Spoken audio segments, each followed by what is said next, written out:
আসসালামু আলাইকুম। আজকে দেখাচ্ছি ডিমওয়ালা ট্যাংরা মাছের রান্না, অসম্ভব মজার।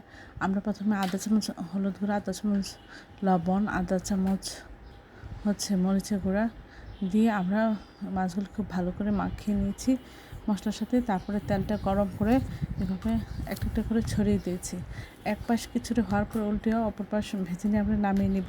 তেলের মধ্যে পেঁয়াজ কাঁচামরিচ দিয়ে একটু ভেজে নিয়ে এর মধ্যে আধা চামচ আদা রসুন বাটা দিয়ে আমি একটু পানি দিয়ে এর মধ্যে আধা চামচ হলুদ গুঁড়া, আধা চামচ ধনিয়া গুঁড়া, আধা চামচ জিরা গুঁড়া, আধা চামচ মরিচের গুঁড়া, আধা চামচ লবণ দিয়েছি। দিয়ে মশলাটা কষিয়ে নিয়ে আমরা ঝোল দিয়ে আমরা এর মধ্যে ট্যাংরা মাছটা ছেড়ে দিয়েছি। দিয়ে আমরা কিছুক্ষণ একটু ঢেকে রান্না করব। এটা সিদ্ধ হয়ে ঝোলটা কমে গিয়ে মাখা মাখা হয়ে গেলে বা একটু ঝোল থাকা অবস্থায় আমরা এটা নামিয়ে নিব।